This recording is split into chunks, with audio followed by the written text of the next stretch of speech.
మిత్రులందరికీ नमस्कार। सबसे पहले रमजान ईद का शुभकामना देता हूँ। एक हफ्ते के पहले ये रमजान की ईद से पहले स्टिल अभी कोई खुशी में है। यस्टरडे कल क्या हुआ, खाता खबर सुनाया मोदी गवर्नमेंट ने वोट बिल पास हो गया and within no time क्या भी टाइम कोई नहीं लिया राष्ट्रपति 4వ తారీఖు ఆమోద ముద్ర వేస్తే 4వ తారీఖు రాజ్యసభ పాస్ చేస్తే 5వ తారీఖే ఇప్పుడు చట్టమైంది। ఇది బిల్లు ప్రవేశపెట్టినప్పుడే నేను చాలా మంది కూడా కోరవాలి, you must be very careful. ఇది ఒక ముస్లిం మైనారిటీకి సంబంధించిన ఇష్యూ కాదు, మనం గమనించాలి। సిఏఏ ఎన్ఆర్సీ వచ్చినప్పుడు కూడా నేను అందరికీ చెప్పాను, ఇది ముస్లింలకు సంబంధించిన ఇష్యూ కాదు। ఈ దేశంలో ఉన్నటువంటి ఎస్సీ ఎస్టీ पिछड़े वर्गों को माइनॉरिटी मुस्लिम क्रिश्चियंस को ये शॉकिंग न्यूज़ होता है। इसका वजह ये एनआरसी के बारे में फाइट करना उनको पहले मई लड़ाई शुरू करेंगे, मूवमेंट शुरू करें, बाद में समझे जाकर वो काम करें। ఇది కూడా ఈ వక్ఫ్ అమెండ్మెంట్ వాళ్ళ పేరు ఎంత బాగా పెట్టారు తెలుసా, उम्मीद 2025 उम्मीद बोलते क्या होप ఆశ అంటే మైనారిటీలో ఉన్నటువంటి వర్గాలకు పేద వర్గాలకు నేను ఏదో మేలు చేయడానికి చేస్తున్నాము। ఈ వక్ఫ్ ప్రాపర్టీస్ అన్ని కూడా ధనికుల చేతిలో ఉన్నాయి, వాళ్ళంతా తినేస్తున్నారు, నేను మీకే ఈ సేవ కోసమే నేను ఉపయోగిస్తాము అని దాంట్లో వాళ్ళు రాసినటువంటి ఆబ్జెక్ట్స్ నిజంగా విడుదల చేస్తే ఇంతకుముందు దీని యొక్క బీజేపీ ప్లాన్ కాదు, ఇది నాగపూర్ ప్లాన్, నాగపూర్లో జరుగుతున్నటువంటి ప్లాన్। నాగపూర్లో ప్రజలకు ఎటువంటి బాధ్యత లేనటువంటి అకౌంటబిలిటీ లేనటువంటి ఒక సంస్థ ఈరోజు దేశాన్ని వెళ్తున్నటువంటి విషయాన్ని మనం అందరం కూడా గమనించాలి। తెలుగులో చెప్తున్నా, మనకి మోస్ట్లీ అంతైతే ఎక్కువ సరిగ్గా మాట్లాడకుండా అండర్స్టాండ్। కాబట్టి మీరు కూడా ఇది ఏదో వారి మేలు కోసం చేస్తున్నది కాదు అన్నది మీరు మనం గమనించాల్సిన అవసరం ఉంది। దీంట్లో చాలాసార్లు మనం సిఏఏ ఎన్ఆర్సీ విషయంలోనే కాదు అనేక సార్లు కూడా ఇది ఇప్పుడు జరిగింది కదా, నేను రాష్ట్రపతి ముద్ర వేసిందా నేను చెప్పాను, మొట్టమొదట వీళ్ళ టార్గెట్ ఫస్ట్ ముస్లిం మైనారిటీ। ఎందుకంటే అంటే మనమందరం కూడా ముస్లిం మైనారిటీస్ అందరూ కూడా ఒక హోమోజనస్ గ్రూప్గా ఉంటారు, వాళ్ళు కట్టుగా బాగా ఐకమత్యంగా ఉంటారు, దేనికైనా ఒక మాట మీద నిలబడతారు। కాబట్టి ముందు వాళ్ళను బలహీనం చేయాలా, ఆ తర్వాత ఎస్సీ ఎస్టీలను బలహీనం చేయాలా, ఎస్సీ ఎస్టీలను బలహీనం చేసిన తర్వాత మిగతా వర్గాల వారిని ఎవరైతే వెనుకబడిన వర్గాల వారు ఉన్నారో మతం యొక్క మత్తును వారి యొక్క మెదడులో నింపాలా। ఆ మతం మత్తును వాళ్ళు మునిగిపోతే వాళ్ళు మనం చెప్పినట్టు వింటారు। మనమే ఇప్పుడు ఏమైందంటే ఇప్పుడు కూడా మాట్లాడుతున్నాం, एससी एसटी पीसी माइनॉरिटीज एक कोना है, वो स्लोगन बन गया, वो काम में नया रहे, वो खाली ऐसी मीटिंग में हमें एससी एसटी पीसी माइनॉरिटीज वर्दिल्लाली का ऐक्यता वर्दिल्लाली बोलते हैं, फिर बाद में भारत आए तो सब भूल जाते हैं। उसके बाद से ఒక్కొక్కరికి ఒక్కొక్క ఫైటింగ్ అంటే ఒక్కొక్క విభేదాలు సృష్టిస్తూ ఉన్నారు। ఫస్ట్ ఎస్సీలలో విభేదాలు సృష్టించారు, ఎస్సీలలో విభేదాలు సృష్టించి బాగా కట్టుబడి ఐకమత్యంగా ఉన్నటువంటి ఎస్సీ వర్గాల వారిని ఈరోజు ఒకరికొకరిని చూసుకోకుండా చేశారు। అదేవిధంగా మరి ఈరోజు విధంగా చెప్తా ఉన్నా, ఒక మాట చెప్తా ఉన్నా, బీసీలు కానీ ఎస్సీలు కానీ ఎస్టీలు కానీ వీళ్ళు ఏమంటున్నారు, ఆర్ఎస్ఎస్ వాళ్ళు మనమంతా హిందువులమంతా బంధువులం అంటున్నాం, హిందువులమంతా బంధువులం, వసుదైక కుటుంబం, దిస్ ఇస్ యూనివర్సల్ ఫ్యామిలీ పోతే మరి హిందువులైతే బంధువులైతే మరి ఎందుకు కులాలని నేను అడుగుతా ఉన్నాం। దానికి ఎవరు జవాబు చెప్పడం, ఎందుకు కులాలు, ఎందుకు ఒక ఎస్సీ కులానికి ఒక తొల్లవాళ్ళతో ఒక పిల్లోడు ఒక రెడ్డి ఒక బ్రాహ్మణో లేకపోతే ఒక క్షత్రియుడు ఒక అమ్మాయిని చేసుకుంటే ఎందుకు చంపుతున్నారు? నిజంగా హిందువులమంతా బంధువులైతే మరి ఎందుకు ఈ విధంగా జరుగుతుంది? కేవలము మతము యొక్క మతోన్మాదాన్ని రెచ్చగొట్టి ఎస్సీ ఎస్టీ ఓబీసీలను వాళ్ళ యొక్క గుప్పెట్లో పెట్టుకొని ముందుగా మైనారిటీలను అణిచివేస్తే ఆ తర్వాత క్రిస్టియన్స్ కానీ దళితులు కానీ వీళ్ళందరూ కూడా అందరిని అణిచివేసినటువంటి దీర్ఘకాలిక ప్రణాళిక ఇది నాగపూర్లో జరిగినటువంటి ప్రణాళిక అని చెప్తాను। చెప్తా ఉన్నానంటే నిన్న ఆమోదముద్ర వేసిందా రాష్ట్రపతి? నేను చాలామంది చెప్పాను, కొంతమంది అగ్ర కులాలకు చెందినటువంటి వాళ్ళు క్రిస్టియన్ మిషనరీస్ ఉన్నారు, ముఖ్యంగా కేరళకు సంబంధించినటువంటి క్యాథలిక్ చర్చ్ వాళ్ళు గుడ్డిగా దీంట్లో ఉన్నటువంటి మంచి చెడులను అర్థం చేసుకోకుండా వారి యొక్క వక్ఫ్ బిల్ అమెండ్మెంట్కు ఈరోజు వాళ్ళు మద్దతు తెలిపారు. నిన్న ఏం జరిగింది? ఆర్ఎస్ఎస్కు సంబంధించినటువంటి పత్రిక ఆర్గనైజర్లో ఒక ఆర్టికల్ వచ్చింది. 5వ తారీఖే ఉదయం రాష్ట్రపతి సంతకం పెడితే 5వ తారీఖునే ఈ యొక్క ఆర్టికల్ వచ్చింది. ఆర్గనైజర్ అనేది ఆర్ఎస్ఎస్ మౌత్ పీస్. దాంట్లో ఏమొచ్చిందంటే ఇప్పుడు ఈ వక్ఫ్ ప్రాపర్టీస్ అయిపోయినాయి, ఇక క్రిస్టియన్ ప్రాపర్టీస్ ఉన్నాయి. 70 లక్షల ఎన్ని ఎకరాలు నా దగ్గర ఉంది, అదంతా నేను ఒకసారి మీకు అందరికీ చెప్తాను. కొన్ని లక్షల ఎకరాల ఆస్తులు వాళ్ళ చేతిలో ఉన్నాయి. ఇవన్నీ కూడా వారు వేరే విధంగా వాడుకుంటున్నారు. ఇది ఆ రోజు బ్రిటిష్ ప్రభుత్వం వారు లీజుకి ఇచ్చారు కాబట్టి ప్రభుత్వం వాటిపైన ఆలోచన చేయాలని చెప్పి దాంట్లో ఆర్టికల్ ఈరోజు ఖచ్చితమైంది. ఈరోజు హిందూ పేపర్లో కూడా వస్తూ ఉంది, హిందూ పేపర్లో కూడా వస్తుంది చదవండి. సో అక్కడ ప్రణాళిక రూపొందిస్తే ఇక్కడ అమలు జరుగుతాం. Next target 6, next target Buddhist, next target Jains.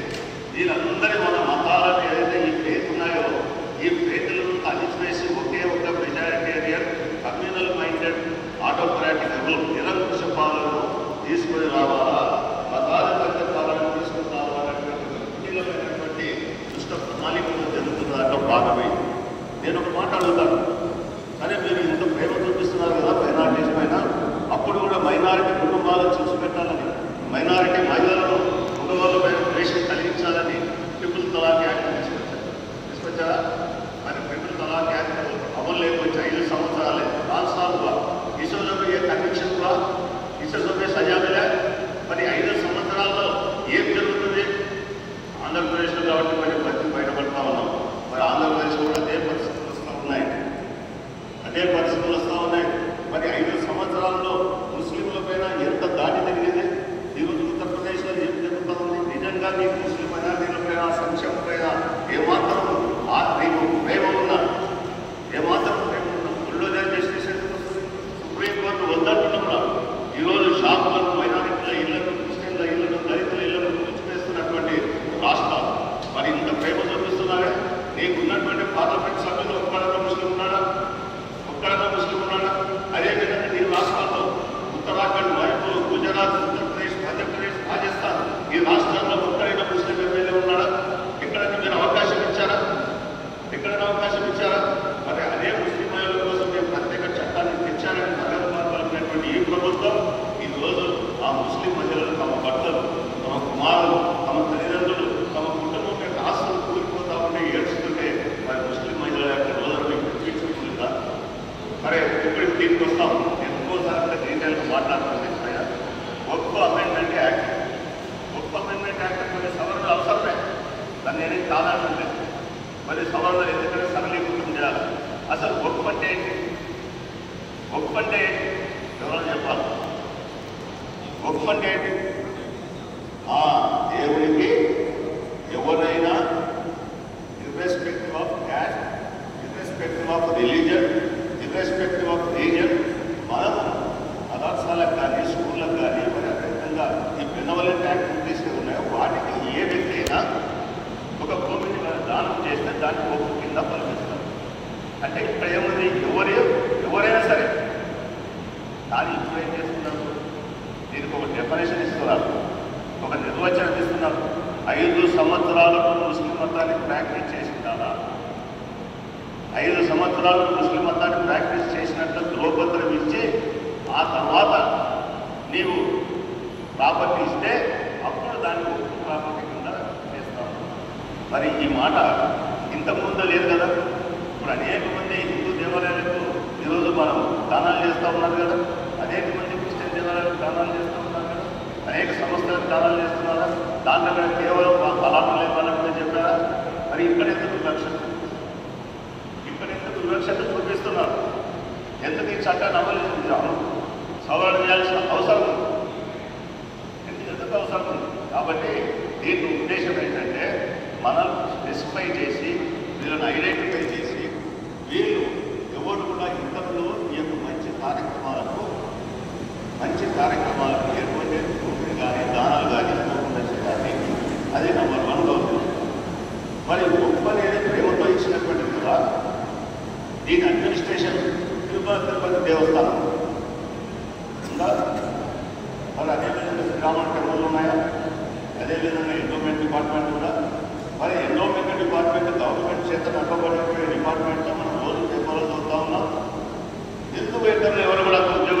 ఉండడానికి వీల్లేదు.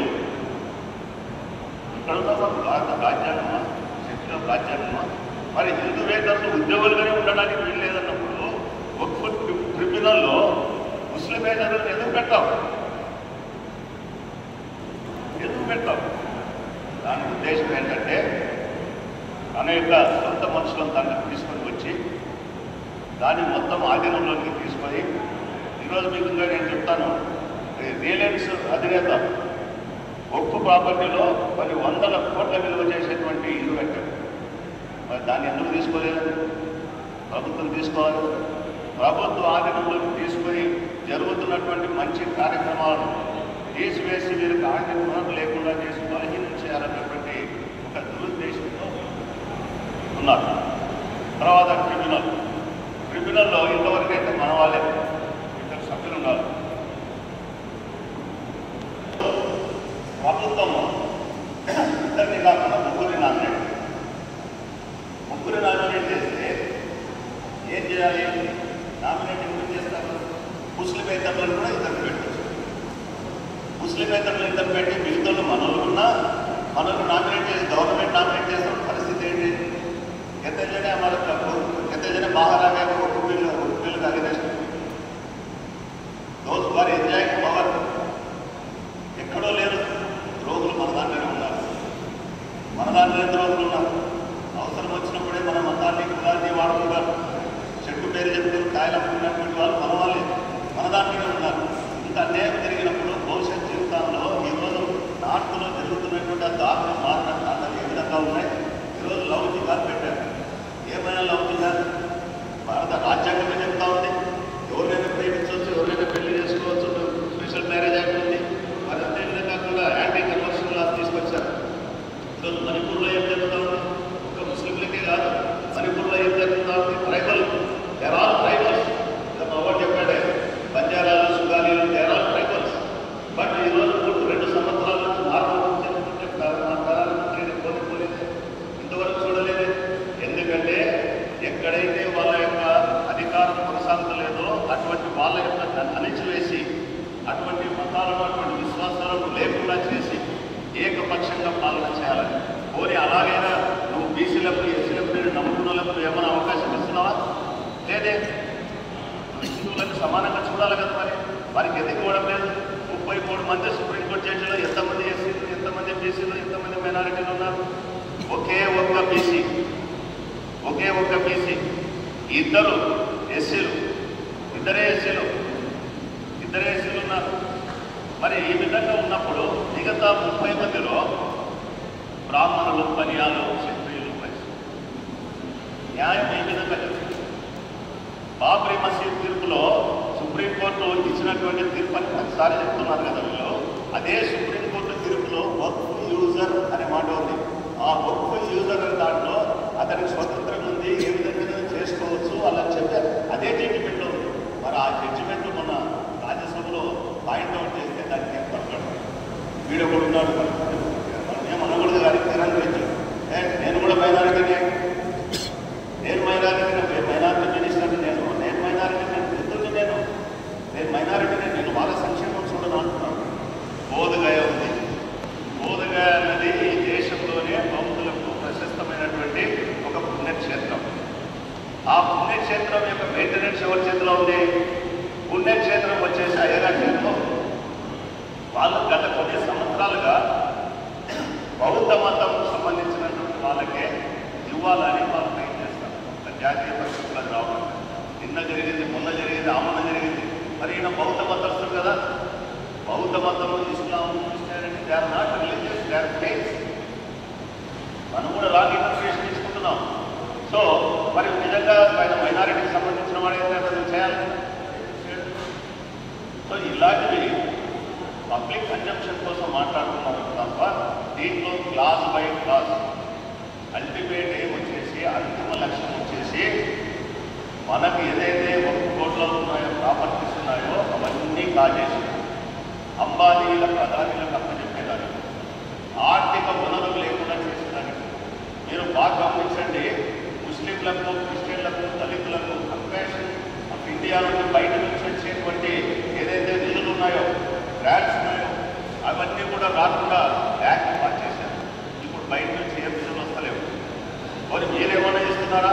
అమ్మానికి అదానికేమో జిఎస్టీ 4%, మనం సబ్బు కొంటే 18%, చివరకు మనం శ్మశానానికి పోయేటువంటి దాని ఊళ్ళో కొంటే కూడా దాని 18% జిఎస్టీ ఎవరికి. కానీ ఇవన్నీ బయటపడకుండా కేవలం మతాన్ని అడ్డుగా పెట్టుకొని ఏ పేపర్లో చూసినా మతం తప్ప వేరేదేమైనా డిస్కస్ చేస్తున్నారా? వేరేదే వన్ సైడెడ్గా ఉన్నది. మరి ఇటువంటి పరిస్థితుల్లో మనమందరం ఏం చేయాలి? నువ్వు ఇంట్లో కూర్చుంటే గర్భపేట ఎస్సీ ఎస్టీ బీసీలు కానీ మైనారిటీలు కానీ దళితులు కానీ ఎవరు కానీ ఈ విధంగా కూర్చొని వాళ్ళ యొక్క ఇన్ఫ్లుయెన్స్లో పడి కేవలం ఈరోజు పదవి కోసము లేకపోతే నీ కడుపు నింపుకునే దానికోసము నీ పిల్లల భవిష్యత్తును నువ్వు తాకట్టు పెడుతున్నావు. అంతరాత్మ ఆలోచించుకోవాలి. ఎవరైనా సరే కాంగ్రెస్ తెలుగుదేశంలో ఇంకొకటే పార్టీ అనేది చెప్పడం లేదు. పార్టీ ప్రయోజనాలు కాదు. ఈరోజు మనం చూస్తూ ఉన్నాం ఆంధ్రప్రదేశ్ పరిస్థితి. ఆంధ్రప్రదేశ్లో ఒక రాజకీయ పార్టీ నాయకులు డైరెక్ట్గా ఇది తప్పని చెప్పారా? మనకు తెలిసినటువంటి ఒక మా దేశంలోనే అత్యంత అనుభవమైనటువంటి నాయకుడు, నేను అందరికంటే సీనియర్ నాయకుడు అని చెప్పుకుంటే ఆ నాయకుడు 15 రోజుల కింద ఏం చెప్పాడు? మేము ఓపెన్ ప్రాపర్టీస్ను రక్షిస్తామన్నాడు. మరి నిన్న ఏం చేశాడు? నిన్న ఏం చేశాడు? సో రేపు పొద్దున ఆంధ్రప్రదేశ్లో కూడా మనకి రక్షణ ఆలోచన. ఇలాంటి సంఘటనలు రాజకీయాలు పక్కన పెట్టి ఇంకొకటి గమనించారా? ఎస్సీలలో ఏ విధంగా అయితే మాన్యులకు ఓటి రెల్లిగిళ్ళని డివైడ్ చేశారో అదేవిధంగా బీసీలో ఏబీసీలు చేశారో ఈరోజు ముస్లింలో కూడా మాకైతే తెలుసు. నేను ఈ మధ్యన చదువుకుంటే తెలుస్తాను. దాంట్లో కూడా డిఫరెంట్ సెక్స్ ఉన్నాయి, డిఫరెంట్ ట్రైబ్స్ ఉన్నాయి. కానీ బయటికి ఎక్కడ కూడా ఇవ్వట్లేదు. వీళ్ళు అదే పనిగా ఈ యొక్క వక్తుల్లో ఉద్దేశం అటువంటి వర్గాలకు వాళ్ళు నిర్లక్ష్యం చేయబడినటువంటి వర్గాల కోసం నేను తెచ్చాము, నేను బరికుల కోసం కాదని చెప్పి మనలో మనకే చిచ్చు పెట్టి విడదీసేటువంటి ప్రయత్నము ఇది ఒక భాగం. ప్రయత్నం ఇది కూడా ఒక భాగం అని చెప్పి సందర్భంగా పనులు చేస్తాము. నేను ఇంకా చాలా డీటెయిల్గా ఈ సబ్జెక్ట్ పైన లీగల్ ఆస్పెక్ట్స్ కానీ భవిష్యత్తులో జరిగేటువంటి పరిణామాల గురించి కానీ అన్నీ కూడా మరొకసారి మనం చూసినప్పుడు నేను డిస్కస్ చేస్తాను.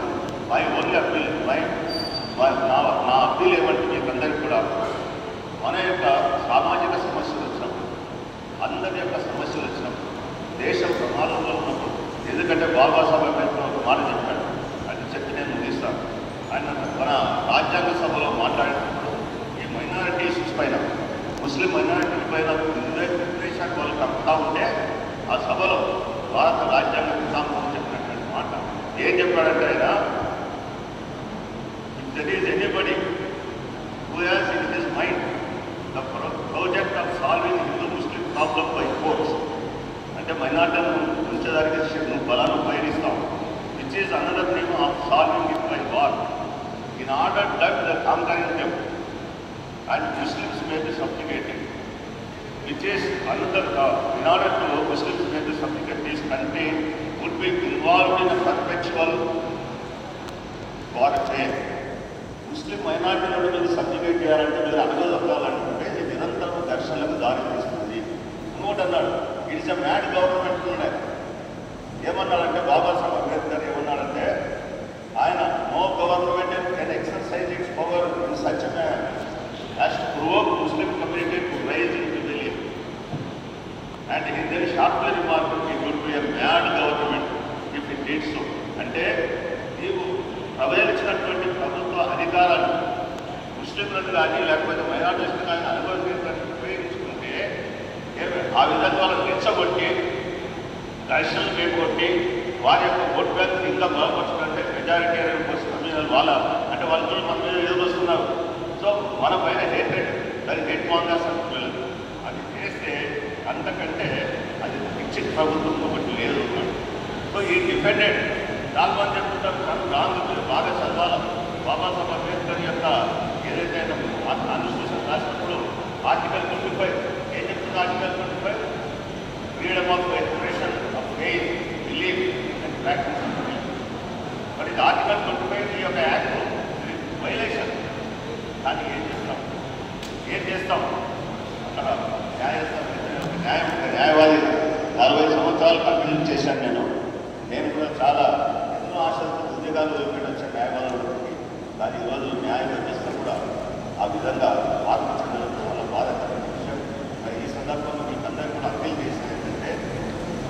అదే స్వామి వివేకానంద చెప్పినాడు కదా, మనం సమయం వచ్చినప్పుడు అందరం లేయాలి, నిలబడాలి, మేల్కోవాలి, పోరాలి. అది సో ఎడ్యుకేట్ యువర్ పీపుల్ కాకుండా అది అక్కడ చెప్తున్నాడు కదా, మన వాళ్ళు లోపల ఏదో ప్రార్థనలు అనేవి చేసుకుంటాం అనుకుంటే డీప్ ఆలోచించాలంటే కాదు. కాబట్టి ఎడ్యుకేట్ ఇక్కడ ఉన్న వాళ్ళు ఒక్కరు 10 మంది మనం ఎడ్యుకేట్ చేయాలి. పోరాడడం సిద్ధంగా ఉంది. బాబాసాహెబ్ అంబేద్కర్ చెప్తుంది ఎడ్యుకేట్ అందరం కలిసికట్టుగా పోరాడించాలని చెప్పి సందర్భంగా మనం చేస్తూ మీరు ఏ చర్య తీసుకున్న దాంట్లో తప్పనిసరిగా మా భాగం ఉంటుంది. నేషనల్ లయన్స్ ఫోరం అసోసియేషన్ తరఫున అగ్రభాగం నుండి ఉంటామని చెప్పి మీకు అందరికీ కూడా మనం చేస్తూ నాకు ఈ అవకాశం ఇచ్చినందుకు మరొకసారి మీకు అందరికీ శుభ్రయ్యాలి. మీకు అందరికీ కూడా ధన్యవాదాలు.